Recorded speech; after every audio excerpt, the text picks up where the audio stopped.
Bueno, entonces,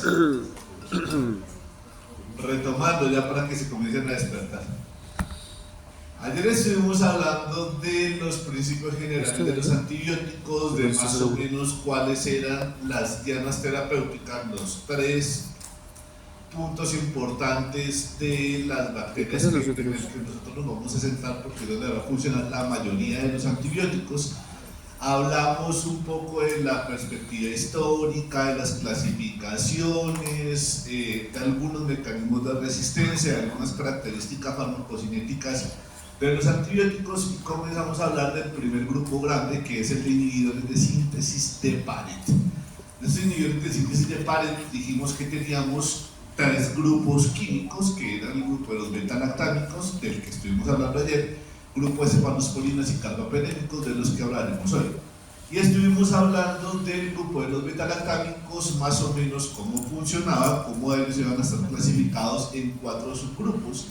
El de las penicilinas, propiamente dicho, donde tenemos a penicilina G cristalina, G benzatínica y G procaínica. El grupo de las isoxazolidpenicilinas y meticilinaxilina como penicilinas antiestafilococo. El grupo de las aminopenicilinas, donde tenemos amoxipenicilina, amoxicilina y ampicilina, y el grupo de las penicilinas antiseudomonas, donde tenemos a las carboxipenicilinas y a las ureidopenicilinas. Y hablamos a grandes rasgos cómo eran que esos medicamentos funcionaban y qué espectro iban a tener. Ahora, dijimos que el principal evento adverso que se iba a presentar con esos antibióticos, y en general con todos los antibióticos, iban a ser las disbiosis, es decir, las alteraciones en la flora bacteriana que suelen producir dolor abdominal, diarrea, síntomas vaginales, etc. Que con los betalactámicos es frecuente que hayan alteraciones cutáneas, alteraciones alérgicas que pueden ir desde una reacción cutánea leve, como un rash, hasta cosas mucho más graves, tipo Steven Johnson, anafilaxis, enfermedad del suero, entre otras. Podemos tener la monotoxicidad que les dije que era supremamente rara y estaba más relacionada con las personas que se intoxican con betalactámicos. Es muy difícil que una persona se intoxique con betalactámicos, excepto en una situación, y son las personas que tienen una muy mala función renal. Recuerden que estos medicamentos se eliminan casi que todos por vía renal y sin cambios. Así que cuando nosotros tenemos un paciente con insuficiencia renal o un neonato que tiene una baja tasa de filtración glomerular, tendremos que hacer un ajuste de las dosis en función, más que de la dosis, el tiempo interdosis, porque recuerden que acá la cuestión con estos medicamentos que son tiempo dependientes es que yo necesito mantener el medicamento mucho tiempo por encima de la MIC. Cuando yo tengo un paciente que tiene una baja tasa de filtración glomerular, el problema es que de hecho el medicamento va a funcionar mucho más, porque el medicamento, una vez que yo lo administro, se queda en la sangre y casi que no sale porque los riñones no lo están eliminando. Entonces hasta sería bueno desde el punto de vista de lo beneficio que puede llegar para tener para el paciente el hecho que yo le ponga relativamente baja cantidad de medicamento y se quede en la sangre. La cuestión es que yo en ese caso pues yo ya no tendría que andarlo repitiendo con tanta frecuencia. Me tocaría andar poniendo el medicamento ya no cada 6 horas, sino cada 8 o cada 12 horas. ¿Cómo se pueden hacer los ajustes de dosis eventualmente en los neonatos? Les dije que otra de las posibilidades es el riesgo de convulsiones, aunque también hay que tener en cuenta que son medicamentos que usualmente no atraviesan la barrera hematoencefálica, excepto que haya meningitis o en los neonatos, y las nefritis intersticiales también asociadas a dosis muy altas, que también son bastante frecuentes. De hecho, si se dan cuenta, pues van a ser medicamentos bastante nobles, excepto para la gente alérgica. Para los demás van a ser medicamentos muy seguros. Fíjense que tenemos medicamentos que tienen un muy buen espectro, sobre todo contra bacterias gram positivas y bacterias anaerobias, excepto bacterias de Aspergillus y Prevotella melanogénica, que pueden o no tener más o menos buen espectro contra bacterias gram negativas. Ahí es donde vienen las aminopenicilinas y las penicilinas antipseudoconiales, y pues son relativamente seguras. Entonces pues bacanísimo. Unos detallitos ahí desde el punto de vista farmacocinético.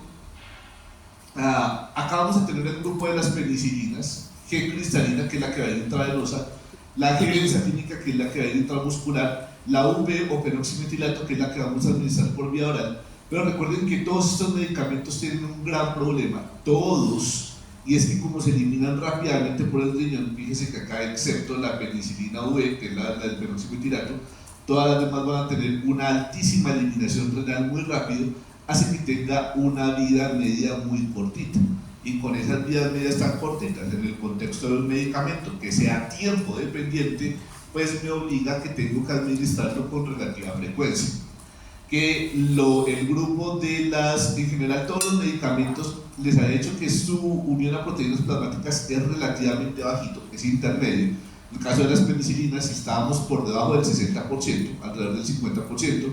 En el caso de las aminopenicilinas y epiperacilina, la unión a proteínas plasmáticas pues, va a ser relativamente bajita, excepto piperacilina, que puede ser más o menos alta, pero importante es con las isoxazolilpenicilinas, con oxacilina y dicloxacilina, cuya unión a proteínas plasmáticas sí que puede ser relativamente alto.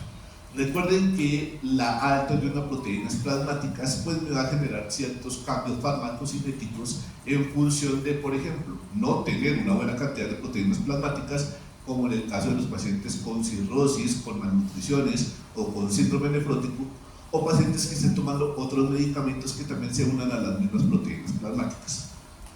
Pero por lo demás, en general, son medicamentos chimbitas como mecanismo de acción, que yo tengo un buen espectro según el medicamento que sea, y la farmacocinética pues es medio complicada en la medida en la que se elimina muy rápido, tiene vidas medias muy cortas y un volumen de distribución relativamente pequeño. Recuerden que estos medicamentos suelen ser hidrosolubles, y esa hidrosolubilidad de hecho es la que a veces le dificulta atravesar las membranas externas de las bacterias gram negativas. El principio de las dosis.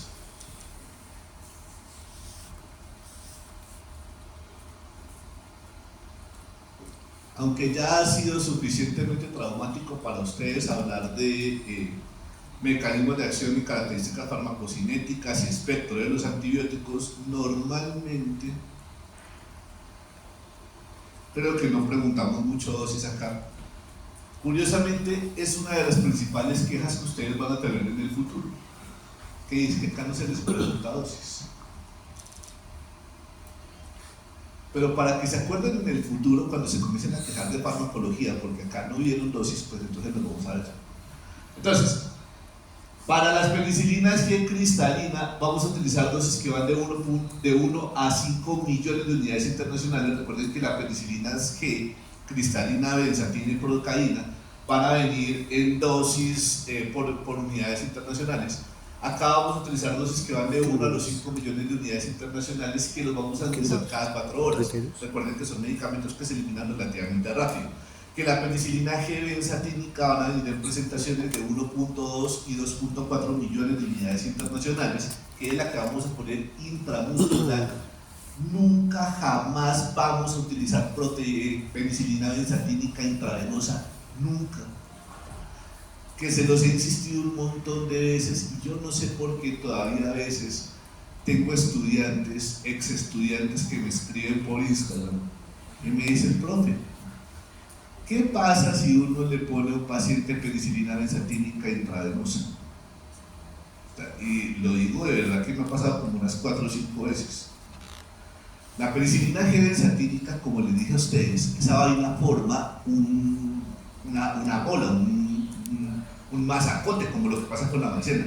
¿Qué pasará si usted lo pone intravenoso? Eso es una embolia de medicamento. Esa vaina intravenoso va a ir en forma de masacote por vía intravenosa hasta el pulmón, y en el pulmón se queda, ya se va a tapar. Entenderá que esto me hace una embolia pulmonar que no se maneja con, esa es la otra pegada. Entonces al paciente me pasó también una vez, de los 5 veces que me han escrito, en 4 no he sabido qué pasaba. En 1, el problema era que el paciente estaba con dificultad respiratoria.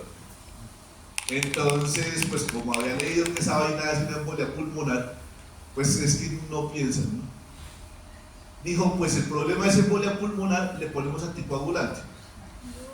entenderá que los anticoagulantes y los fibrinolíticos sí que funcionan muy bien cuando es un tromboembolismo pulmonar. El problema es un coágulo, por eso es un medicamento.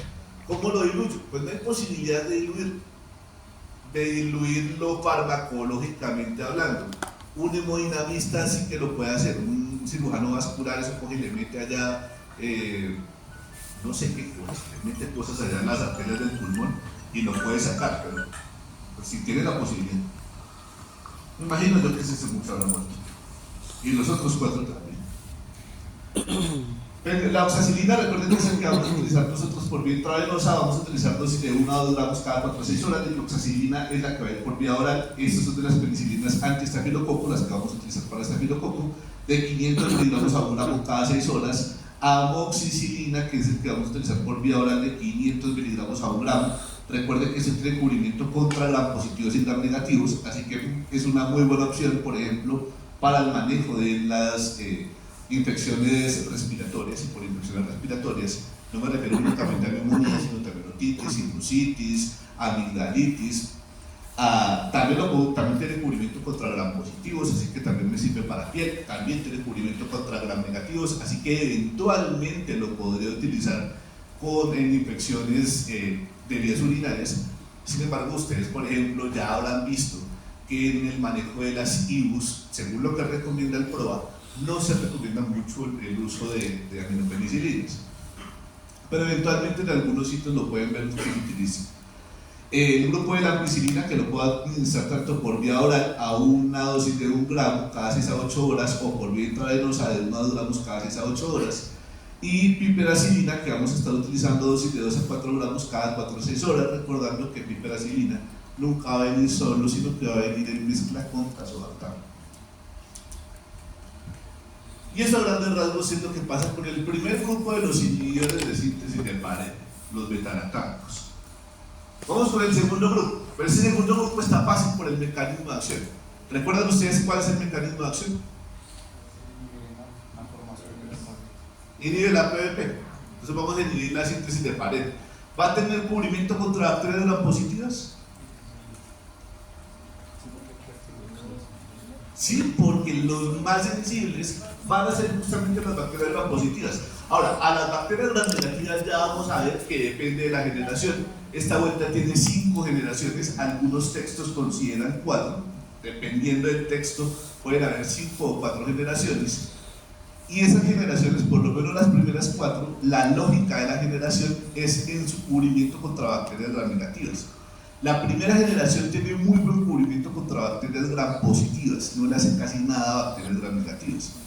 La segunda generación, un poquito gram positivas, un poquito gram negativas. Tercera generación tiene muy buen cubrimiento contra bacterias gram negativas, pero no cubre pseudomonas. Y cuarta generación tiene buen cubrimiento contra bacterias gram negativas, incluyendo pseudomonas.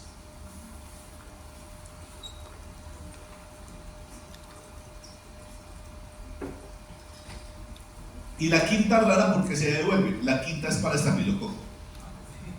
Que la quinta la veremos ahorita, pero pues tiene su particularidad. Les va. El grupo de las cefalosporinas, este es nuestro anillo cefalosporínico. Si se dan cuenta, pues las diferencias no son sustanciales, tienen cuadradito, pero sí va a ser sustancial en el anillo que tenemos alrededor. Vamos a tener eventualmente algunas modificaciones que hacen que estas moléculas puedan atravesar más o menos fácil las bacterias de la membrana externa, las bacterias gram negativas. Por eso va ganando espectro contra bacterias gram negativas en la medida en la que va aumentando de generación.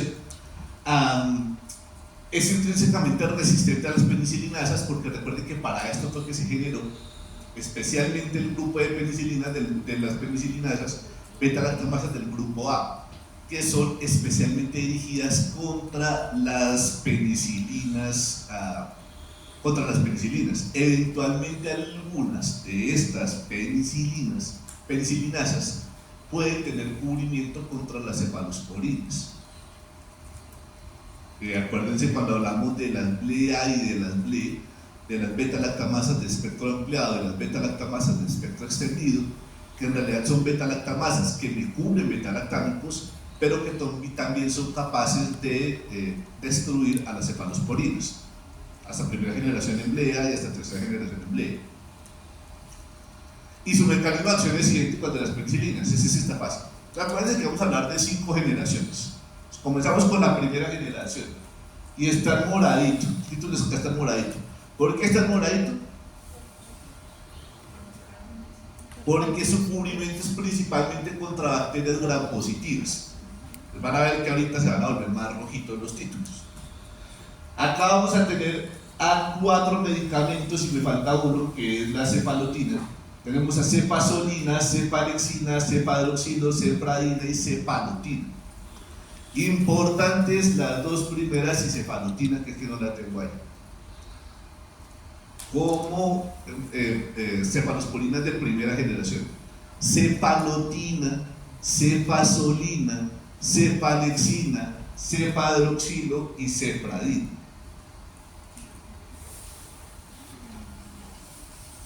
Entonces sí les recomiendo mucho que hagan alguna tablita con sus nombres, cárguensela para algún lado, tatúeselo, póngaselo en la cara a su novio o su novia, porque pues tendrán que memorizar. O sea, capaz que si le pregunto por el espectro, no le va a decir, ay, el espectro de la primera generación. Probablemente le va a decir, y sobre el espectro de la cefalotina es cierto, seleccione todas las siguientes.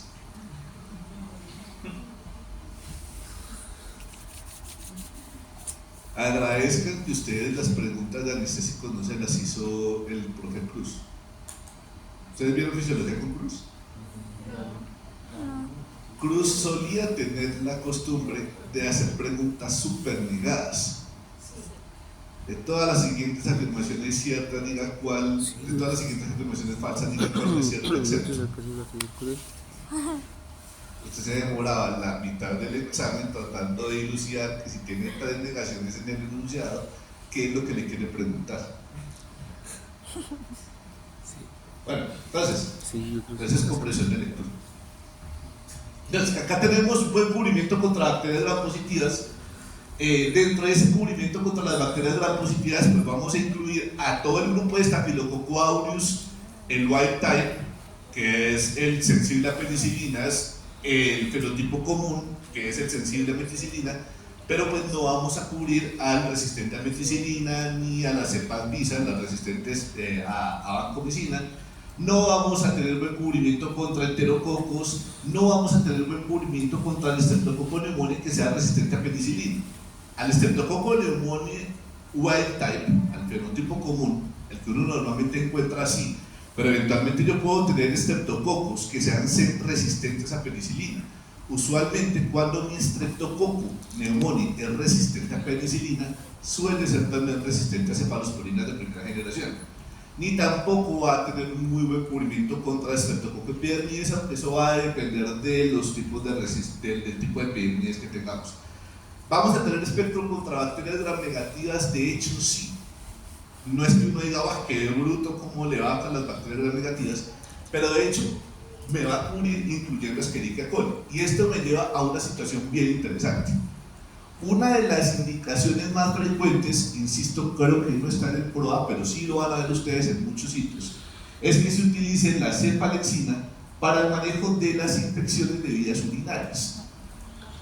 Y creo yo que muchas de ustedes que han tenido infecciones de vías urinarias se las habrán manejado en algunas ocasiones con cefalexina, cefalosporina de primera generación que tiene buen cubrimiento contra bacterias gram positivas.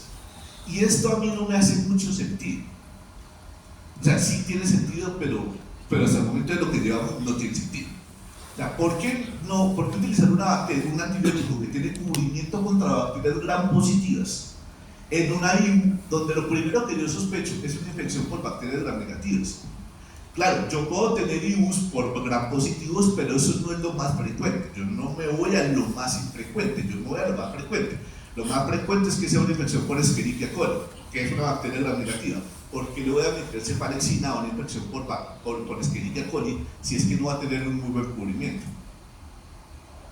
Y esto lleva a uno de los principios filosóficos del uso de antibióticos. La razón es, ¿qué pasaría si dicha infección, si dicha Escherichia coli me hiciera resistencia al antibiótico que le estoy administrando. O sea, tenemos una gran ventaja. Si bien cefalexina no tiene un muy buen cubrimiento, no es que me diga, oh, qué bruto, como mata Escherichia coli, pero tiene una gran ventaja. Todos estos medicamentos se eliminan muy rápido por la orina y sin cambios. Lo que se hace que si yo me tomo una cápsula de 500 miligramos de cefalexina, en cuestión de 2 horas yo tengo los 500 miligramos de la chichi. Entonces ahí las concentraciones van a ser muy altas. Claro, pueda que la bacteria sea mediana, sea de resistencia intermedia a la cefalexina, pero pues con toda la cefalexina que va a tener en la chichi, de todos modos se va a terminar muriendo. Pero a la pregunta de ¿qué pasaría si la dicha Escherichia coli me hiciera resistencia a la dicha cefalosporina, a la cefalexina? Pues en principio no pasaría mayor cosa, porque es que la cefalexina es un antibiótico contra bacterias gram-positivas. Es un principio filosófico que parece a veces un poco estúpido, y es que uno con los antibióticos suele prepararse para las resistencias y por eso intenta utilizar el antibiótico más tonto, el más bobo, que si me hace resistencia, hombre, yo puedo ir con, si una Escherichia coli resistente a cefalexina es peligroso, pues no. Es que la cefalexina es un antibiótico contra bacterias gram-positivas y Escherichia coli es gram negativo. Ya muy distinto que yo, por ejemplo, comience con ceftriaxona, un antibiótico, que es una cefalosporina de tercera generación, que tiene un muy buen cubrimiento contra bacterias gram negativas, y que entonces ahora yo tengo una Escherichia coli resistente a ceftriaxona. Probablemente me haya desarrollado una Escherichia coli que me haya desarrollado OLEA y me haya desarrollado una beta-lactamasa que me destruya a todas las beta-lactámicos y cefalosporinas hasta la tercera generación. Ahí yo digo, hombre, ahí sí yo ya me estoy complicando, porque por culpa del antibiótico que yo le puse seleccioné cepas resistentes, pero resistentes a algo que sí era importante. Por eso uno suele utilizar antibióticos de muy bajo espectro, antibióticos cuya potencia antibiótica sea relativamente bajita, que si me hacen resistencia yo puedo ir con eso. Veremos la próxima semana que de hecho lo que recomienda PROA como primera línea, donde tenemos a apocomicina, trometamol y nitrofurantoína, son antibióticos malísimos y aún así PROA lo recomienda como primera línea, pero son malos. Son antibióticos que lo único que cubren son Escherichia coli a unos grupos de próteos, ni siquiera todos los próteos, y algo de cerratas y providencias, y se le hace resistencia así de fácil. ¿Y por qué, si es tan mal antibiótico, lo utilizamos de primera línea? Porque es que si me llega a hacer resistencia a ese antibiótico, todavía me quedan 999 antibióticos más. Bueno, si yo comenzara a utilizar como primera línea, no sé, ertapenem, una carbapenémico, y me llegase a esa resistencia, pues esa resistencia me otorga resistencia a todos los carbapenémicos, cefalosporinas y betalactámicos. Es decir, de los 1000 antibióticos yo ya saqué como 200 de las posibilidades de uso. ¿Sí me entiende la vuelta? Por eso uno sigue utilizando antibióticos malos y viejos. O sea, los malos son buenos, los viejos acá son buenos, a diferencia de lo que pasa con el resto de los medicamentos. Ustedes vieron en antidiabéticos que cada vez uno utiliza menos metformina. La metformina sigue siendo chimpita, pero es un medicamento viejo. Glibenclamida ya no se utiliza, es un medicamento viejo. Hoy en día, ¿qué preferimos? Pues los medicamentos, los últimos medicamentos que salieron al mercado. Todo el mundo es feliz utilizando empagliflozina, caragliflozina, apagliflozina, tirzepatida, liraglutida. En todas las situaciones que no sean infecciones, uno prefiere los medicamentos más chimbitas, los mejores, los más recientes. En antibióticos uno prefiere los últimos, los más viejos, porque con eso usted tiene toda la posibilidad de espectro de los que se vienen más adelante. Eso me lleva a una situación interesante desde el punto de vista de salud pública, y es que no salen nuevos antibióticos. Vieron ustedes que el último que salió en la lista era el minesolide del año 2000, es más viejo que todos ustedes.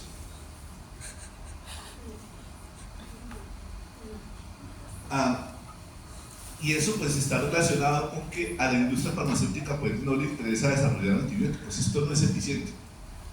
donde yo, por ejemplo, me metí un montón de plata para desarrollar antibióticos.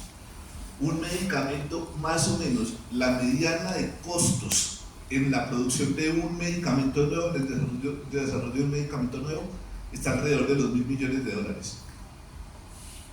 $1.000 millones para que salga un medicamento. No estoy hablando de oncológicos o inmunológicos, que esos cuestan alrededor de $5.000 millones. Pero un medicamento tradicional puede costar $1.000 millones. Eso es harta plata. $1.000 millones para que yo saque un antibiótico, una chimba. La pavlovicina, el mejor antibiótico que existe en el planeta. Y créanme que cuando salga ese antibiótico nadie lo va a usar. Porque como el medicamento es tan bueno, lo van a dejar es únicamente para los casos super, hiper, mega graves con bacterias super, hiper, mega resistentes. Entonces yo digo, pues marica, ¿yo para qué me voy a poner a gastarle plata para desarrollar un medicamento chimbita que es que nadie va a utilizar porque lo van a dejar para como última opción? Y tras del hecho, pues la mayoría de las infecciones yo las resuelvo en 1 semana, 2 semanas como mucho. En cambio en diabetes, pues diabetes es chévere, porque el diabético ahora es diabético toda la vida. Vamos a ver que, por ejemplo, con antirretrovirales sí que salen un montón, porque los antirretrovirales los utilizamos en pelados de 20 años y los van a tener que utilizar hasta los 80 años. Entonces son 60 años utilizando mi medicamento, acá. Pero con diabetes, con antibióticos no. De hecho, ¿pueden ustedes creer que quien más mete dinero y recursos en investigación de antibióticos son justamente las universidades?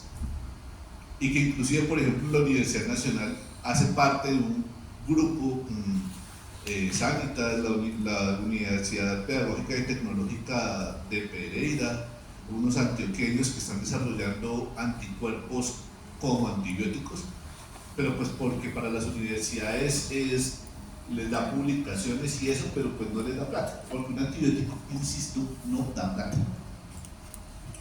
Salva vidas, pero yo no me hago millonario salvando vidas.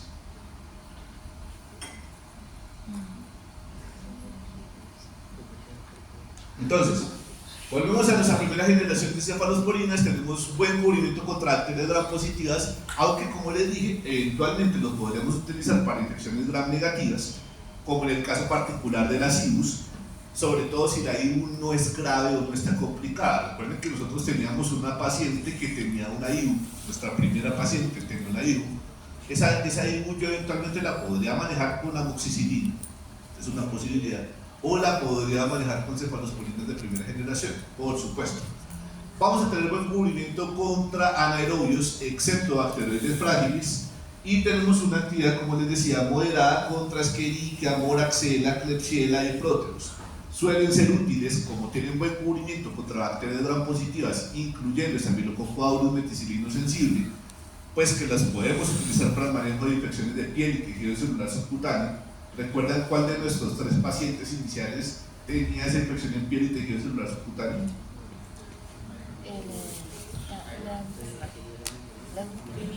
La tercera. Ya dijimos que podemos utilizar cefalosporinas de primera generación. De los antibióticos que vimos ayer, de los betalactámicos, ¿cuál sería la mejor opción?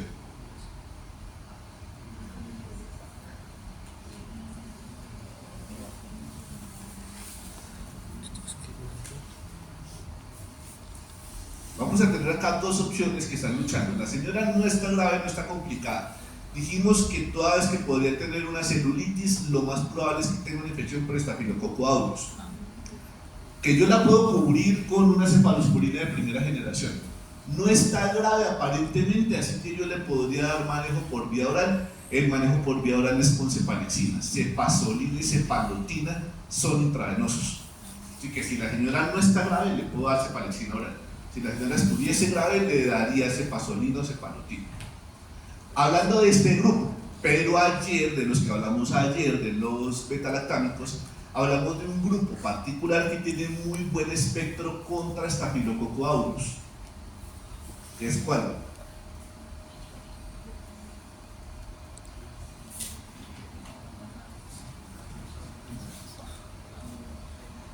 Para los que vinieron ayer. no se cayeron de sus motos ayer, entonces pudieron venir ayer. Las penicilinas tienen un problema, y es que recuerden que menos del 5% del Staphylococcus aureus es sensible a penicilina. Recuerden que del Staphylococcus aureus tenemos un fenotipo salvaje, el que Dios creó, que ese es un PSSA, que es un Staphylococcus aureus sensible a penicilina, pero ese es raro. El PSSA, el wild type, es rarísimo. El más común es el fenotipo común, que es el MSSA, el Staphylococcus aureus sensible a penicilina. ¿Con qué lo vamos a cubrir, Carlos? Pues suponiendo que el Staphylococcus no resistente a meticilina, no puede usar una penicilina resistente a penicilina. Listo. Suponiendo que el Staphylococcus aureus sea sensible a la meticilina, que es el MSSA, podemos utilizar Una penicilina resistente a la penicilina, por ejemplo, la oxacilina. una penicilina resistente a la penicilina, esa como dicloxacilina oral u oxacilina intravenosa. En efecto, esa es la respuesta. Si es poner una penicilina, utilizo oxacilina o dicloxacilina. Un beta-lactámico, utilizo oxacilina o dicloxacilina. Si he de utilizar una cefalosporina, utilizaré cefalexina o cefalotina o cefazolina. Cualquiera de los dos está bien. De hecho, cualquiera de los dos va a tener buen cubrimiento contra Staphylococcus aureus sensible a meticilina. Desde el punto de vista microbiológico, cualquiera de los dos está bien. Desde el punto de vista farmacológico, cualquiera de los dos está bien. Desde el punto de vista epidemiológico, les va mejor con las cefalosporinas de primera generación.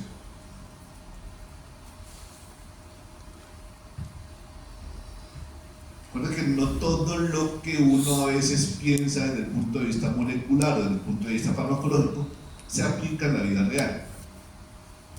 Por ejemplo, recuerden ustedes que hablamos que omeprazol me inhibe la absorción de la aspirina y que uno nunca debería dar omeprazol con aspirina desde el punto de vista farmacológico. Sin embargo, desde el punto de vista en la práctica clínica, ustedes ven que todo paciente con aspirina hospitalizado además tiene omeprazol. Y aún así esos dos interactúan, pero es una interacción que uno se aguanta, porque de hecho epidemiológicamente se ha demostrado en los estudios observacionales en los que se siguen a los pacientes que están con los dos medicamentos, que de hecho no hay un aumento del riesgo particularmente ni de sangrado gastrointestinal ni de infarto agudo de miocardio. Entonces, si bien farmacológicamente es una interacción importante, epidemiológicamente pues no aplica.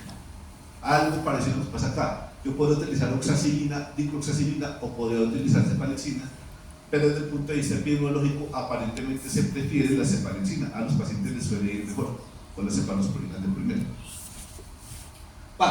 Cefalosporinas de segunda.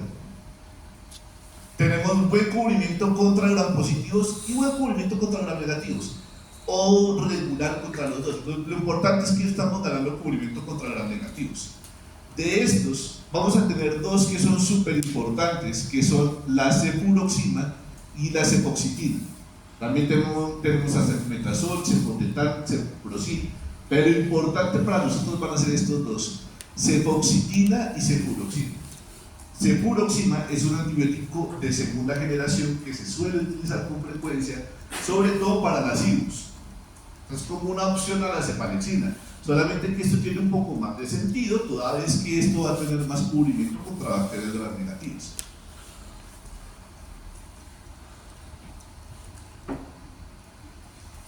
Y cefoxitina es el test de prueba del Staphylococcus aureus resistente a meticilina. Es lo que lo debieron haber visto ustedes en biología. Igual lo vamos a ver ahorita. Lo que me define que un Staphylococcus aureus sea resistente a meticilina o no es su sensibilidad a la cefoxitina, lo que es bastante curioso. Esto es una delicia, porque si usted va a buscar Staphylococcus aureus resistente a meticilina, no va a buscar la meticilina, no va a buscar si el Staphylococcus es resistente a meticilina, ni siquiera si es resistente a oxacilina. Vamos a mirar es la resistencia a cefoxitina. Si es resistente a cefoxitina, asumimos resistencia a meticilina.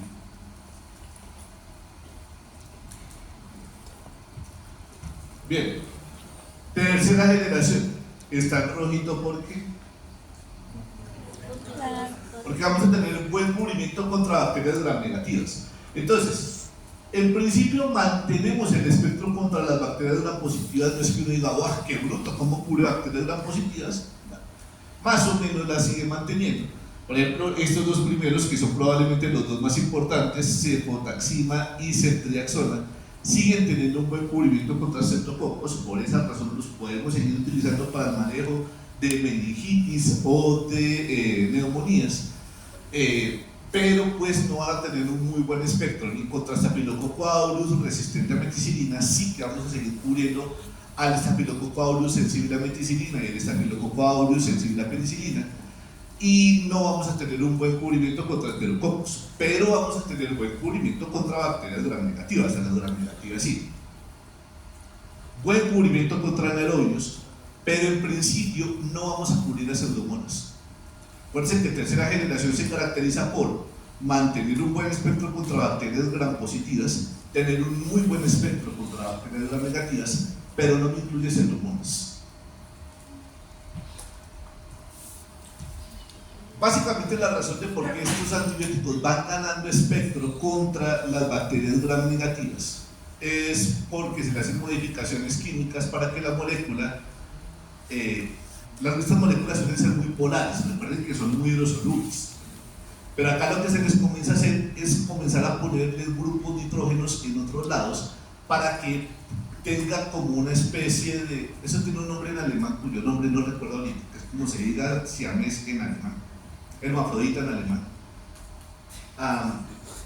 Mi alemán no va para tanto, de alguien que sepa cómo se dice hermafrodita en alemán. Eso traduce. Entonces, ese hermafroditismo es que normalmente las moléculas, cuando son polares, van a tener una carga polar positiva o una carga polar negativa. Lo que hace esta vaina es que es ambas cosas. Tiene un pedazo polar positivo y un pedazo polar negativo. Y aunque sigan siendo polares, lo que lo sigue haciendo, sigue permitiendo que sea una molécula hidrosoluble. Se puede comportar también como una molécula apolar para atravesar las membranas. Esa es la ventaja del hermafroditismo. No puede patear con ambas piernas sin problema. No tiene limitaciones para nada. Son moléculas hidrosolubles que son capaces de atravesar las membranas. Ese proceso de hermafroditismo es lo que se ha venido ganando las modificaciones químicas que se le han hecho a las cefalosporinas para que puedan atravesar la membrana externa de las bacterias gram negativas. De hecho, literalmente, son esas modificaciones químicas las que definen a las generaciones. Y eso me va a generar un problema ahorita con ceftolozano, porque el ceftolozano químicamente es una cefalosporina de tercera generación, pero en cuanto al espectro se comporta como una cefalosporina de cuarta generación. Vamos a hablar un poquitico del ceftolozano. Entonces, ¿qué teníamos con las bacterias, con las cefalosporinas de tercera generación?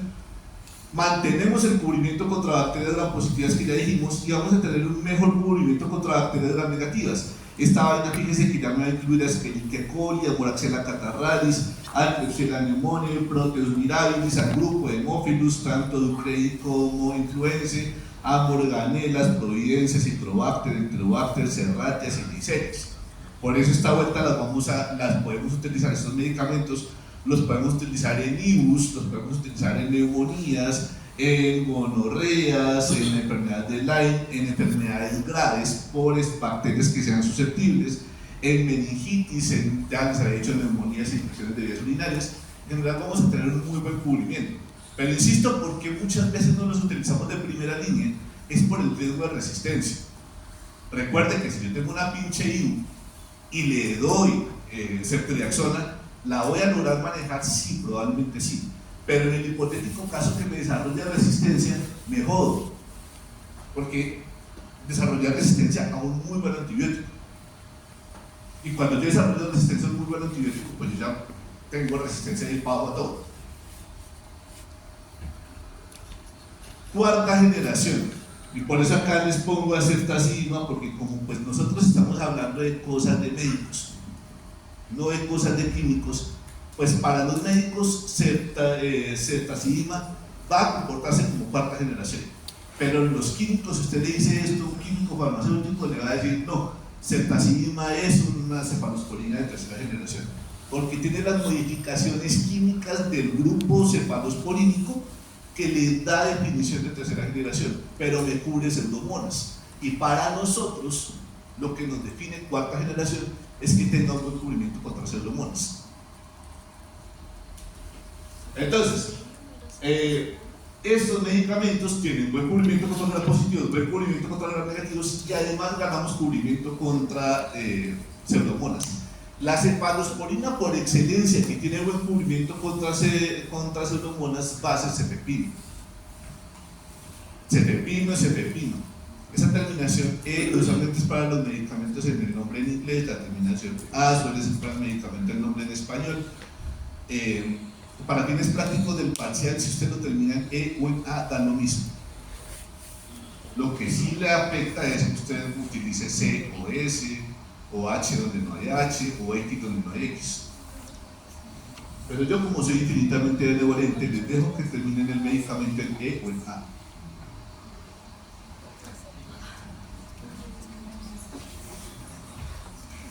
Pues si el medicamento termina en E o en A, si van a escribir tazobactam o tazobactama, pues no. Fíjense que acá vamos a tener unas curiosidades. Acá vamos a tener acetazidima sola o cefepima sola, pero también vamos a tener la posibilidad del ceftazidima con un inhibidor de la beta-lactamasa que es el avibactam y el ceftorozano con un inhibidor de la beta-lactamasa que es el tazobactam. Porque pues eventualmente yo puedo tener algunas cefalos beta-lactamasas que puedan destruirme a las cefalosporinas. Recuerden que nosotros habíamos estado hablando de algunos genes, como por ejemplo el gen AMC, el gen que me cubre cefalosporinas, el gen de KPC que me cubre cefalosporinas también, o los de las beta-lactamasas de espectro extendido, que son los Bushi-Jacobi2-BE, que también me cubren cefalosporinas. Entonces, si eventualmente yo me enfrentara a una bacteria gram negativa productora de KPC o productora de AMC o productora de alguna 2BE, como por ejemplo las beta-lactamasas de espectro extendido, yo podría inhibirlas con el avibactam. A las que sí no podría inhibir nunca con ninguna de estas es a las Bushi-Jacobi-B, que son las metalobeta-lactamasas, las que son positivas para EPTA. ¿Para qué me sirve esta vuelta entonces? Pues para infecciones por pseudomonas. Acá vamos a tener tratamiento normalmente en uso cotidiano. Recuerden que pseudomonas es una cosa muy frecuente en los hospitales y algunas otras bacterias gram negativas resistentes. Y por último, el grupo de las cefalosporinas, ya sin color, pues porque se me salió de la lógica anterior, vamos a tener a las de quinta generación. Quinta generación, de hecho, me cubre ese estafilococo, pero al estafilococo resistente a meticilina. Es una opción para el manejo de estafilococo resistente a meticilina. A diferencia de todas las cefalosporinas y de todos los beta-lactámicos que se unen exactamente al mismo sitio de la PBP, recuerden que el mecanismo de resistencia del estafilococo aureus resistente a meticilina no es producción de penicilinasas, que es el mecanismo de resistencia del estafilococo aureus sensible a meticilina, sino que es por mutación de la PBP, que me hace una PBP que es la PBP2A. Esta PBP2A me va a otorgar resistencia a todos los inhibidores de la PBP, excepto a ceftalonina y ceftobiprol, porque se unen a la PBP, a cualquiera de las PBP, incluyendo la PBP2A, en un punto distinto donde se unen el resto. Lo cierto es que son opciones para el manejo de las infecciones por estafilococo aureus resistente a meticilina.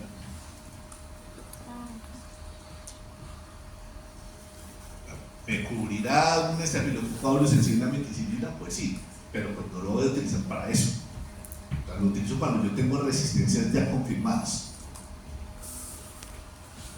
Bueno, situaciones en las que en principio no me sirven las cefalosporinas, en principio muchas listerias, las infecciones atípicas, las bacterias atípicas en neumonía, van a ser un detalle interesante, porque fíjense que no las hemos nombrado hasta el momento.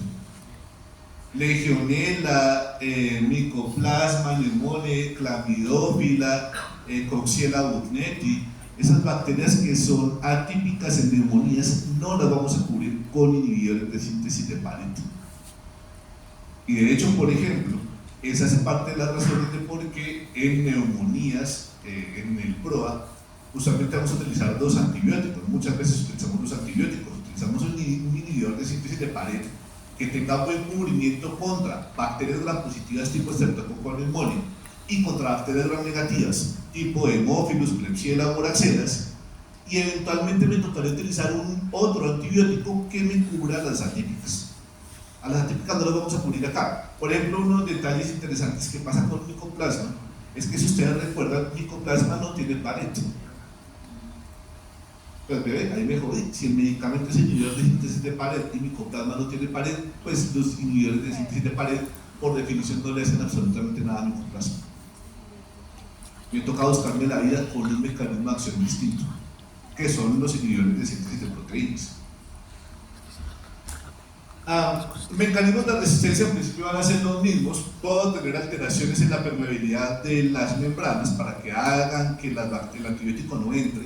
Esas alteraciones en la permeabilidad de la membrana van a ser mecanismos de resistencia de gram positivos o de gram negativos.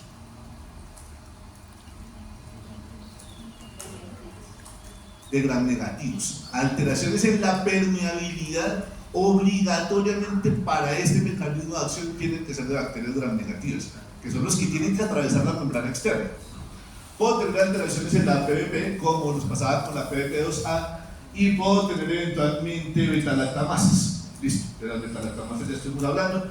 Un poco de la farmacocinética. Algunos de estos medicamentos van a tener una buena disponibilidad oral. Acá les muestro por colores de primera generación, segunda generación y tercera generación cuáles puedo administrar por vía oral: cefaxina, cefradina, cefadoxilo, cefaclor, cefuroxima, cefoxima, certibuteno y cerbitoreno, los que puedo administrar por vía oral de primera, segunda y tercera generación, que todos ellos en principio van a tener una muy buena eliminación renal, excepto ceftriaxona y cefoperazona, que suelen tener excreción mixta.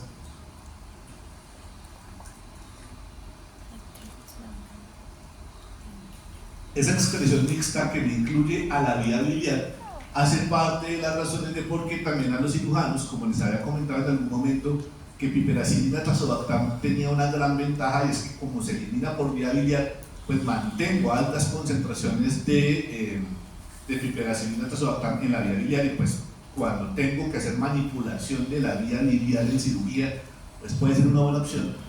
Otra de las opciones que voy a tener para eso también van a ser cefoperazona y ceftriaxona, porque también tienen buena concentración en vía biliar. Vamos a atravesar, no mucho, ellos en general no atraviesan barrera hematoencefálica, eventualmente un poquito ceftriaxona, cefotaxima, ceftazidima y cefepima, y vamos a tener más o menos una buena concentración en las articulaciones, en el pericardio, en el humor acuoso y en la placenta. Sobre el humor acuoso vale aclarar que no es que sea super hiper mega genial, por lo que suele no ser manejo de primera línea para las infecciones intraoculares. De hecho, si hay barreras más difíciles de atravesar que la propia barrera hematoencefálica, son las barreras hematoacuosa y hematovítrea. Llegar al ojo es muy difícil. De hecho, muchas veces es más fácil chuzar el ojo y poner el antibiótico directamente adentro que utilizar antibióticos sistémicos. Pero pues eso ya lo verán ustedes en cirugía cuando pasen por octavo. Esas son mis características farmacocinéticas, que no me detendré mucho en eso, ya les nombré lo que a mí me importaba de las características farmacocinéticas de estos antibióticos, que sí es interesante tener en cuenta pues lo que ya les había hablado de la vida media. En general todos van a tener una vida media bastante bajita, excepto ceftriaxona, que es el que tiene la vida media más larga. Todos los demás suelen tener una vida media que esté por debajo de las 2 horas. Y teniendo en cuenta que todos estos antibióticos son tiempo dependiente, pues eso implica que yo voy a estar utilizando antibióticos con mucha frecuencia, excepto ceftriaxona. Por eso ustedes van a ver que muchas veces yo la ceftriaxona o la puedo utilizar muy separada, o inclusive puedo utilizar ceftriaxona dosis única. Uno de los betalactámicos no los utilizados es única, excepto penicilina G benzatínica intramuscular y eventualmente ceftriaxona. Eventos adversos casi que los mismos. Les sumo a esto, en el caso de ceftriaxona, que eventualmente puede tener una cosa que se llama pseudolitiasis biliar, como el medicamento suele eliminarse por la bilis, parte por la orina, parte por la bilis, la parte de la bilis a veces se precipita y me forma cálculos, pero pues son cálculos de mentiritas, no son los típicos cálculos de la vía biliar, sino que estos son cálculos de medicamento. Pero pues para fines prácticos me puede generar colangitis, colecosis, que se le inflama la vía biliar, que se le inflama la vesícula y que eventualmente toca operar, pero pues hay que tenerlo en cuenta. Hablando un poquitico de lo que pasaba con las resistencias de estafilococo, que de pronto por andarlo nombrando no me han parado muchas bolas. Acá hacemos un pequeño resumen de lo global de la resistencia del estafilococo. Estafilococo, en principio vamos a tener esos 6 tipos de fenotipos: el PSSA, el MSSA, el MRSA, el BORSA, el BISA y el VRSA. Por fortuna, en los bordes bastante infrecuentes.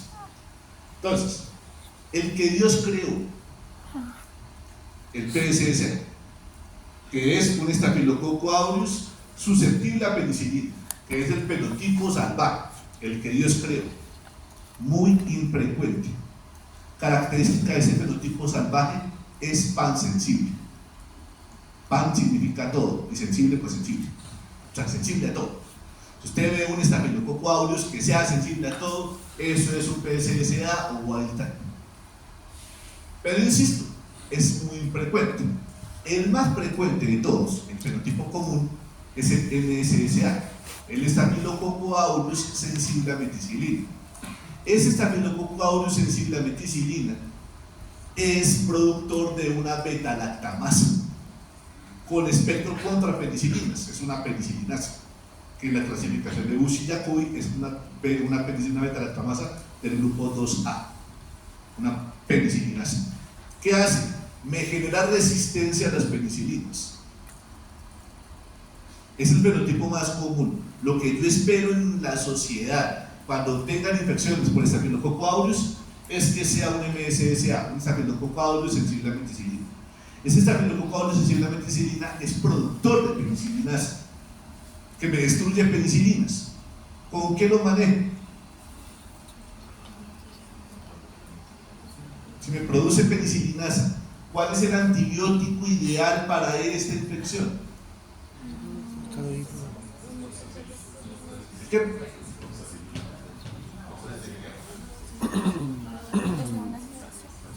Produce penicilinasa. Carlos, ¿con qué lo manejo? Con oxacilina o con cepalexina. Recuerden que la penicilinasa únicamente me hidroliza a la penicilina, no a las penicilinas resistentes a la penicilinasa, como oxacilina o hidroxacilina, ni a las cefalosporinas de primera generación. ¿Listo?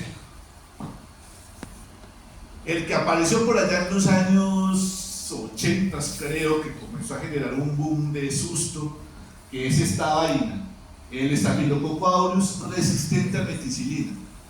Staphylococcus aureus resistente a meticilina.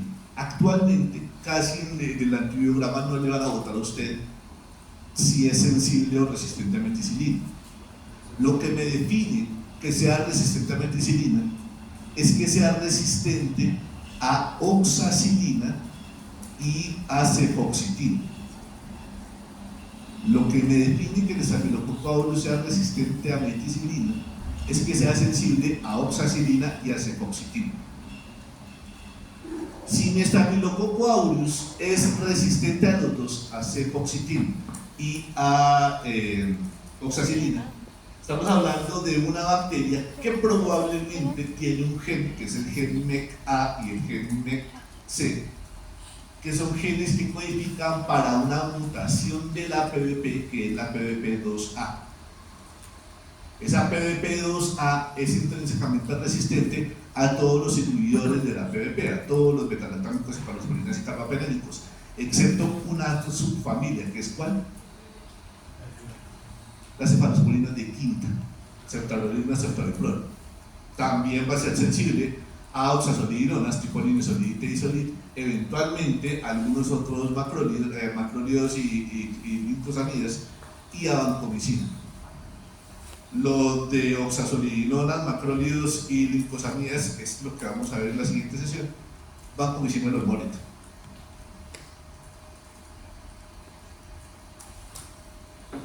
Pero acuérdense que para que el estafilococo aureus sea resistente a meticilina, tiene que ser resistente a dos cosas: a cefoxitina, cefalosporina de segunda, y a oxacilina.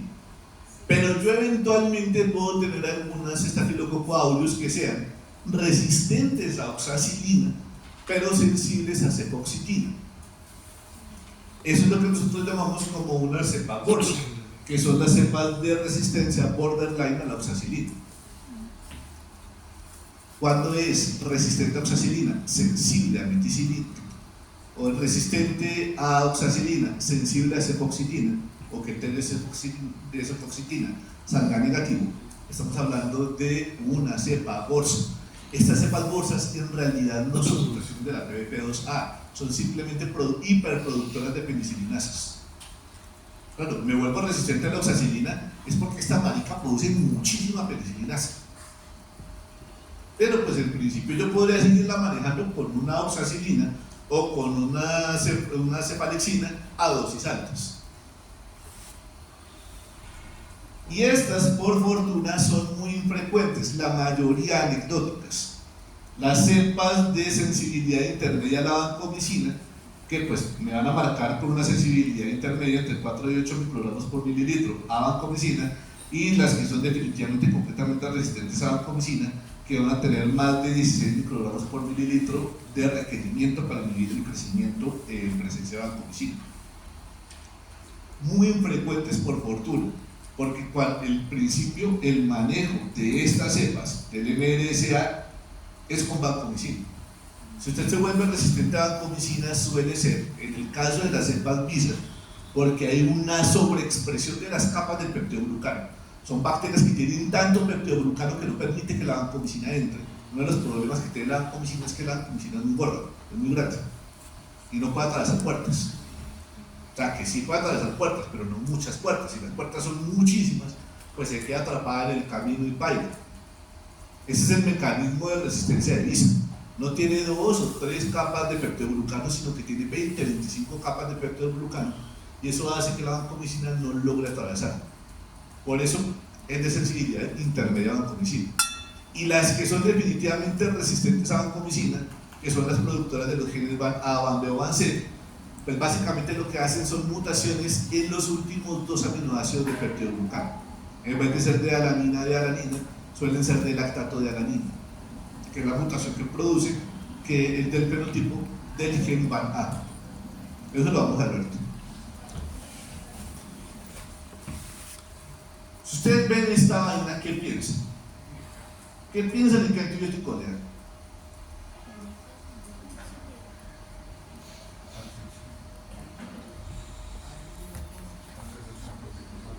El resultado no me importa, pensemos ahorita lo de la interpretación. ¿Usted sabía qué?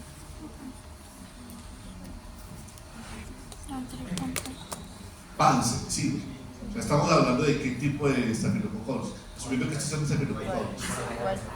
Estos son estafilococcus. ¿Es que? Wild type o pan sensible. ¿Con qué la manejaríamos? Oxacilina, cefalexina, inclusive hasta penicilina. Pero recuerden que esto es raro, más raro que un perro a cuadros.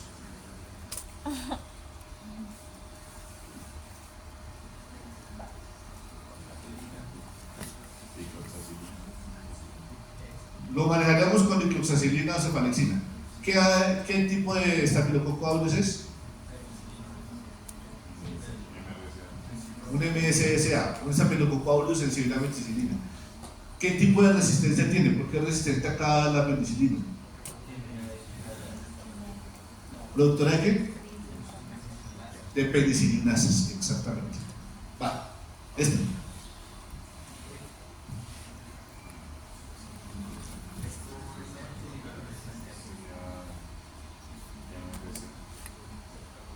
Eche patrón. MRSA, MRSA porque porque es resistente a oxacilina y cefoxilina. entonces es un Staphylococcus aureus resistente a meticilina, toda vez que el oxacilina es resistente y a cefoxitina es resistente.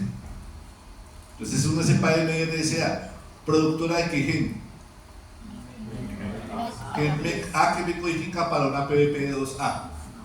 Dato curioso, esta además expresa el gen ERM, que no expresa el MSL20 constitutivo. Por eso también es resistente a clindamicina y a eritromicina, y a clindamicina me da un D-test positivo. Esta vaina probablemente sea un bicho nosocomial intrahospitalario, resistente en principio a casi que todo. Esto de eritriclina lo vemos la próxima semana. Esto. O sea, pavorso. En principio a penicilina es resistente, en principio oxacilina puede ser intermedio, puede ser resistente, pero el detalle es que a cefoxitina es sensible. Entonces, esta vuelta lo que me dice es que el mecanismo de resistencia de esta bacteria es ¿cuál?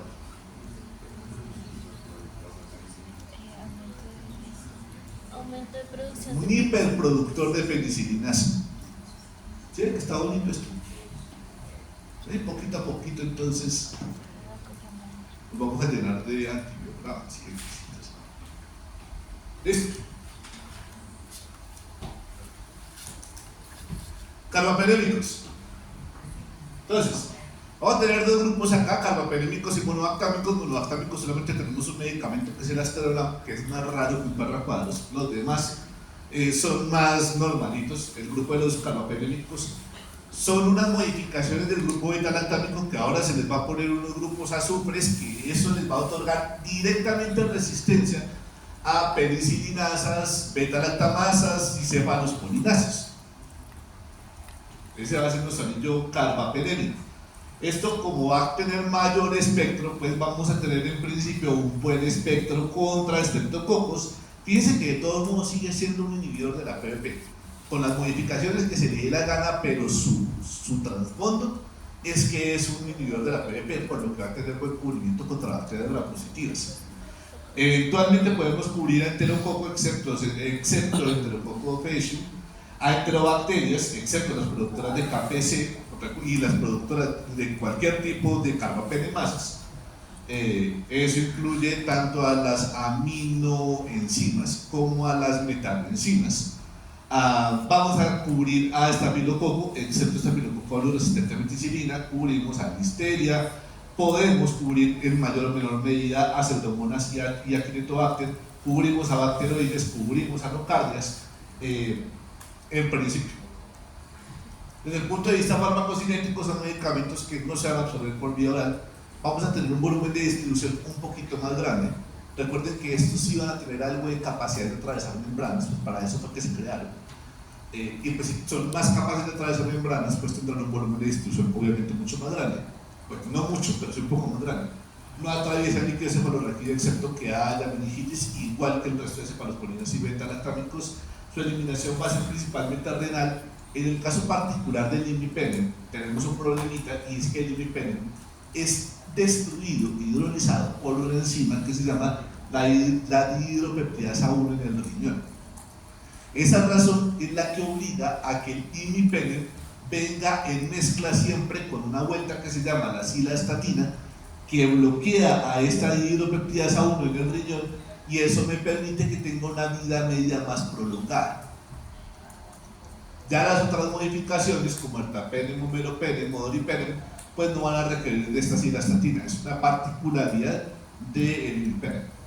Acá tenemos a nuestros medicamentos: imipenem con cilastatina, el meropenem, el doripenem y el ertapenem. Y este es el monobactámico astrionam, que es raro, no solamente por su estructura química, sino por lo que cubre. Es raro, porque de hecho fíjese que su cubrimiento no me cubre gram positivos. Es un antibiótico hecho para bacterias gram negativas. No es un antibiótico que uno utilice con mucha frecuencia. Los de arriba más o menos sí. Entonces el imipenem es sobre todo un antibiótico que va a tener un muy buen cubrimiento contra bacterias gram positivas. El imipenem me mezcla con cilastatina. El meropenem pues va a tener algo menos de espectro contra gram positivos, pero vamos a ganar un poco más de espectro contra gram negativos comparado con imipenem, y pues sería una de las opciones preferidas para el manejo de las infecciones por bacterias gram negativas resistentes, excepto que sea pseudomonas, en cuyo caso para pseudomonas nos va a ir un poquito mejor tanto con dolipenem como con ertapenem. Pero pues ertapenem además tiene la gran ventaja de tener un muy buen cubrimiento contra gram positivos, gram negativos, pseudomonas, algo y anaerobios. Por eso ustedes van a ver mucho que los cirujanos, vuelvo otra vez el tema con los cirujanos, sean muy fan de utilizar ertapenem. En las infecciones intraabdominales, usted se le perfora ahí su apéndice o le acuchillan el abdomen o cualquier cosa de las vueltas, pues usted se le sale la popó hacia el peritoneo, y en la popó usted tiene gram positivos, gram negativos y anaerobios. Me toca buscar algún antibiótico que me cubra todo. Pues claro, piperacillina tazobactam puede ser una buena posibilidad. Cephalosporina de tercera generación suele ser una buena posibilidad también, pero si por ejemplo yo además estoy sospechando, necesito un espectro más grande, o estoy sospechando de algún proceso nosocomial, ertapenem puede tener la gran ventaja de tener muy buen cubrimiento contra anaerobios, de incluirme también a pseudomonas, no tanto como eventualmente podemos tener con dolipenem, pero pues también me cura pseudomonas, y tenemos por demás un buen cubrimiento contra gram positivos y gram negativos. Esas son mis características farmacocinéticas, que en principio son medicamentos que tienen una muy baja vida media, como todos, excepto eventualmente ertapenem, y con volúmenes de distribución pues un poquito más grandes, pero siguen siendo chiquitos. Un poquito más grandes, insisto, en cuanto a la capacidad que tienen de atravesar las membranas externas de las bacterias gram negativas.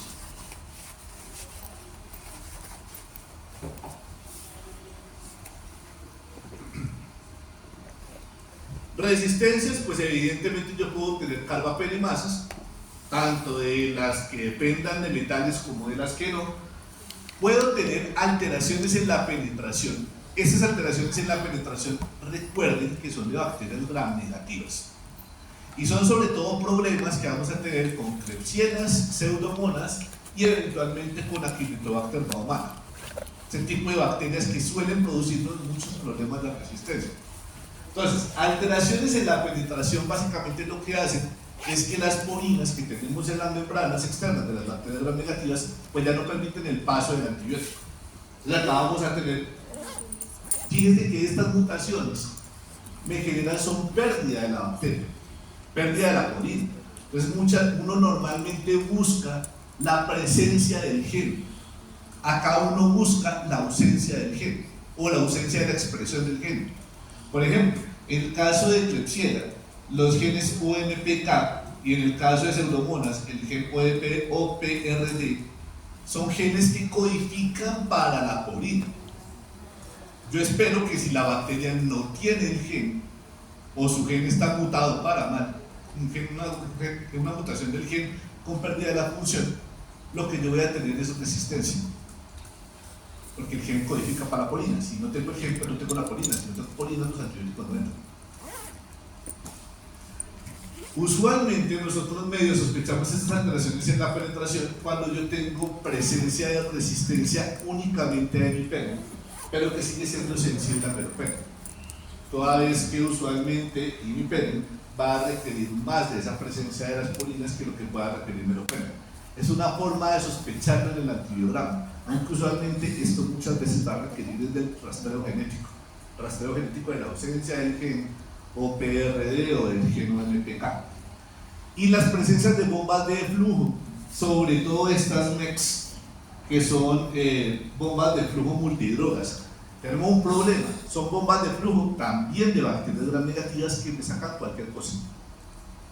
Los genes MEX-AP y los genes OPRM de pseudomonas lo que hacen es sacarme antibióticos. Esta vaina no me saca únicamente carbapenémicos, son capaces de sacarme cualquier antibiótico sin un patrón particular. Entonces a veces uno ve que por ejemplo me saca carbapenémicos y me saca algunas cefalosporinas, entonces uno ve que es resistente a carbapenémico, resistente a cefalosporinas, pero que eventualmente sea sensible a penicilinas. Uno dice, hombre, esto está raro, porque si fuera una carbapenemasa sería resistente a las penicilinas también. Entonces, cuando uno ve ese tipo de patrones medianamente raros, uno lo que sospecha son presencias de bombas de flujo multidrogas. Y eso suele ser un problema muy importante como mecanismo de resistencia para Kinetobacter baumannii, especialmente con la presencia de los genes AD. La AD hay un montón: ADA, ADB, ADC, ADI, ADK. Dentro del grupo de otros antibióticos que actúan sobre la pared, vamos a tener a los glucopéptidos. Glucopéptidos son estos dos: vancomicina y teicoplanina. Los dos antibióticos son de espectro estrecho. Estos no me cubren grandes cantidades de bacterias, así como los carbapenémicos o las cefalosporinas de tercera o cuarta generación, que eso cubre gram positivos, gram negativos, anaerobios y pseudomonas. Estos van a tener un espectro muy reducido. De hecho, vancomicina y teicoplanina están especialmente diseñados contra Staphylococcus aureus. También me cubren algo de estreptococos, pero sobre todo estafilococo. Es chistoso. No creo que les vaya a hacer esta pregunta, pero pues ya es una pregunta que he hecho varias veces en varios parciales. En el que les pregunto si la vancomicina, qué tipo de cubrimiento tiene, si es de espectro amplio, de espectro intermedio, de espectro reducido. Suelen responder que es un antibiótico de amplio espectro, cuando todo lo contrario. Claro, creen que es de amplio espectro porque es el antibiótico que uno utiliza en estafilococo resistente a ameticilina, pero eso no es lo que define el espectro. Lo que define el espectro es si me cubre muchos bichos, más o menos bichos o poquitos bichos. Y esta vaina no me cubre ningún gram negativo, no me cubre ningún anaerobio, no me cubre otro gram positivo distinto a estafilococo aureus. Bueno, enterococos un poquito, pero pues en principio va a ser de espectro muy reducido. Se dan cuenta que es que ustedes caen relativamente fácil con las preguntas. Entonces, espectro reducido porque solamente me cubre gram positivos y ya. Teicoplanina tiene un problema, y es que el surfactante lo inhibe. Es divertido porque a veces uno puede ver en infecciones por estreptococos o por estafilococos que sean resistentes, que sean sensibles a vancomicina y a teicoplanina, y uno podría decir, podría utilizar teicoplanina. Pero el problema de la teicoplanina es que aunque tiene buena penetración al pulmón, de penetrar penetra, de llegar llega, pero el surfactante lo destruye. Así que si yo tengo mis bacterias en el alveolo, o donde las bacterias tengan contacto con el surfactante, pues la teicoplanina no puede funcionar. Pero si mi infección es, por ejemplo, en la pleura, la teicoplanina sí puede funcionar. Entonces a veces la gente cree que es que la teicoplanina no funciona en infecciones pulmonares. Falso, sí funciona en infecciones pulmonares, desde que la infección no esté dentro del alveolo. Porque es que la teicoplanina sí le queda muy jodido en el alveolo, que es donde está el surfactante. Pero si yo tengo, por ejemplo, la infección está en un absceso, eso es otro cuento, porque el absceso no tiene contacto con surfactante. Ahí sí que puede funcionar teicoplanina. Vancomicina pues lo utilizamos más porque no tenemos ese problema que sí puede tener eventualmente teicoplanina. Su espectro va a ser principalmente contra bacterias gram positivas y lo solemos utilizar en Staphylococcus aureus que sea resistente a meticilina. Es como nuestra principal indicación, eventualmente en algunos estreptococos resistentes y en enterococos en algunos tipos. Vamos a tener algunos tipos de resistencia que son las resistencias por lo general van A, van B y van C. El más frecuente de todos es el gen van A. Esta es de alto grado, es plasmídica, es inducible, es transferible, suele ser típica de Enterococcus faecium, aunque puede pasar también eventualmente con Staphylococcus aureus, pero insisto, en el caso de Staphylococcus aureus es raro, en Enterococcus es frecuente. Este gen van A lo que me va a producir es ese gen van A lo que hace es modificarme los últimos dos aminoácidos del peptidoglucano. Lo que hacen estos medicamentos, vancomicina y teicoplanina, es que son inhibidores de la síntesis de la pared, pero no porque se unan a la PVP, no se unen a la transpeptidasa de la PVP, sino que se unen al peptidoglucano. Vancomicina reconoce los últimos 2 aminoácidos del peptidoglucano, que recuerden que son 2 de alaninas, y se le pega. Claro, esto me genera una gran ventaja. En el caso del estafilococo aureus resistente a meticilina, cuyo mecanismo de resistencia es una mutación de la PVP, pues la vancomicina de todos modos va a funcionar, porque es que la vancomicina no está dirigida contra la PVP, está dirigida contra el peptidoglucano, no está dirigida contra el albañil, está dirigida contra el ladrillo. Cefalosporinas, betalactámicos y carbapenémicos bloquean al albañil, al que se encarga de pegar los ladrillos. Esta vuelta se pega al ladrillo. Sin ladrillo pues tampoco puede construir pared, y aunque su bicho sea resistente. Tecoplanina suele ser un poco más liposoluble, pero insisto, tiene sus problemas con el surfactante, y estos medicamentos tienen un pequeño gran problema. Son tiempo dependientes, sí, pero resulta que a altas dosis suelen generar muchos efectos adversos. El más frecuente, que es el síndrome del hombre rojo, típico de vancomicina, suele suceder es porque el medicamento se administra rápido y es simplemente una vasodilatación, hay liberación de histamina, hace vasodilatación, suele hacer hipotensión y la persona se pone rojo. Se llama el hombre rojo, pero le puede pasar a niños, le puede pasar a mujeres. A perros capaz que no, porque no sé si se ponen rojos, pero pues cualquiera de ellos, de los sujetos a los que usted les ponga vancomicina muy rápido, puede hacer liberación de histamina y eso le puede hacer hipotensión, es una especie de reacción alérgica que le hace hipotensión y las lesiones rojas en la piel. Eso simplemente manejándolo, pasándolo lento. El principal problema que tenemos, además, esto pues es una bobada, de esto casi la gente no se puede, pero esto sí, la vancomicina suele ser muy nefrotóxica, ototóxica también, pero pues sobre todo esto suele ser muy nefrotóxico. Lo de la toxicidad lo vamos a ver la próxima semana con aminoglucósidos, porque con aminoglucósidos es muy frecuente. Pero me puede dañar los riñones, por lo que yo no puedo mantener concentraciones muy altas.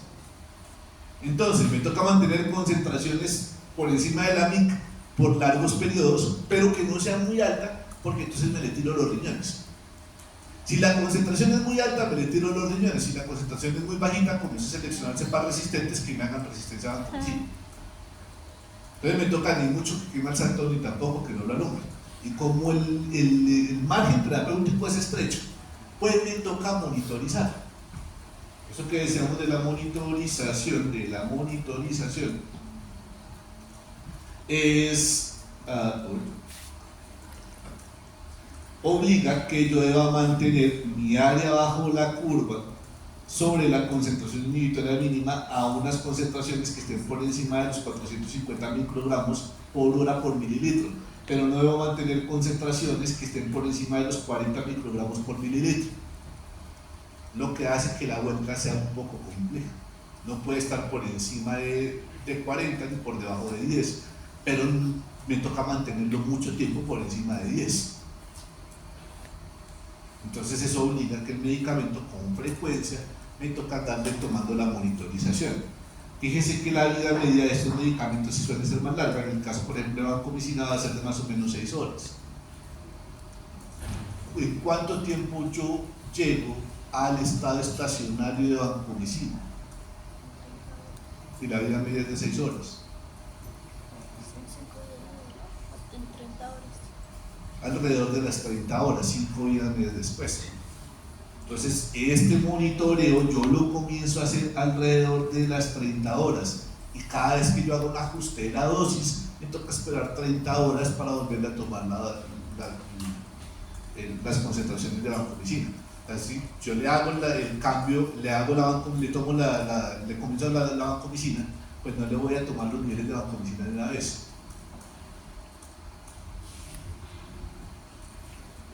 Listo, señores. Con inhibidores de síntesis de pared, en un principio y a grandes rasgos, ¿hay alguna suerte de duda, dificultad, malestar?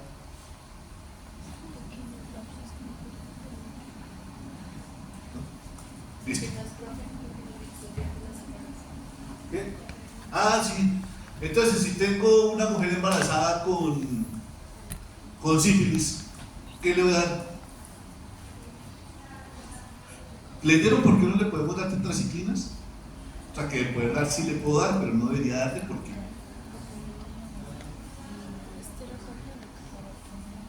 hay unas malformaciones en los huesos, en las articulaciones y en los dientes del feto, de la mamá. Así que si es por seguridad de la mamá, pues yo le doy la tetraciclina.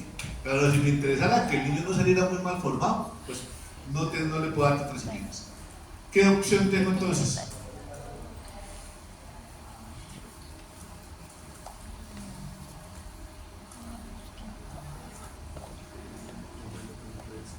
Si le dejo la sífilis, que puede ser una posibilidad, el chino se le sale mal formado. Eso hace parte de un grupo de enfermedades que se llaman las Storch, que generan malformaciones en el feto y creo que generan como que el niño salga ciego, sordo y con retraso mental y alteraciones en el cerebro. También es una posibilidad. Entonces, ¿cómo? ¿Y que haga la alergia? ¿Cómo? Esquema de sensibilización. Y aunque los esquemas de sensibilización, ¿en qué consisten? Se le va dando dosis progresivamente más altas. En principio ese es el asunto. Pero recuerden que un paciente que es alérgico de verdad, a una dosis pequeñas, me van a hacer reacciones alérgicas muy severas. Pero las reacciones alérgicas muy severas, suelen ser anafilaxias. Las anafilaxias lo que hacen es una potente vasodilatación que hace una especie de choque redistributivo. O sea, la sangre deja de ir para el cerebro, pulmones y corazón porque se le va para las piernas y para los brazos. Y pues eso me genera, eso se produce por la liberación de histamina, bradykininas y qué tales. ¿Yo podría manejar eso? ¿Con qué lo podría manejar?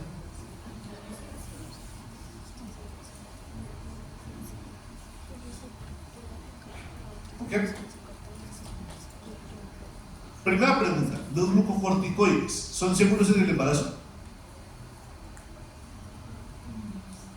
De hecho sí, de hecho recuerden que utilizamos glucocorticoides para la maduración pulmonar. Así que yo sé que me va a producir una reacción alérgica, pues de una vez le comienzo con los glucocorticoides. Pero aún así una reacción alérgica severa me hace potentes vasodilataciones. Y esa vasodilatación es la que suele matar a la persona. ¿Cómo yo podría manejar esa vasodilatación? O sea, lo que voy es que sí, vamos a utilizar la penicilina. Definitivamente la vamos a utilizar. Tengo que utilizarla aunque la señora sea alérgica. Pero yo sabiendo que la señora es alérgica, pues yo me preparo.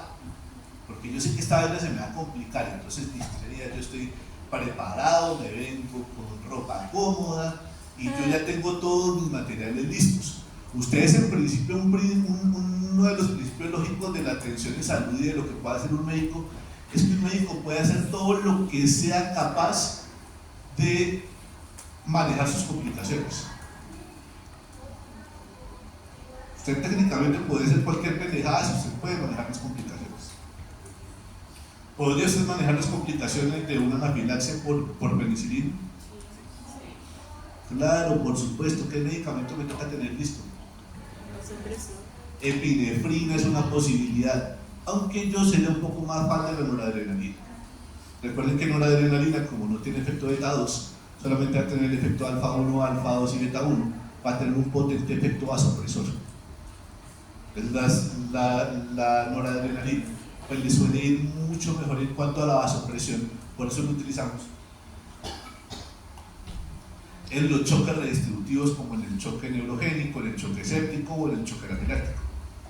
Pero pues si tiene adrenalina, que es el manejo en principio de primera línea, pues yo ya estoy ahí listo para comenzar la infusión de adrenalina, dosis por encima de los 0.1 microgramos kilogramo minuto.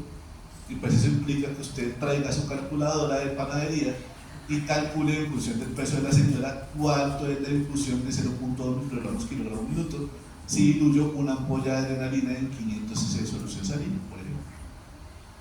Qué bonita pregunta. Bueno, señores, la siguiente sesión hablamos de inhibidores de síntesis de proteínas.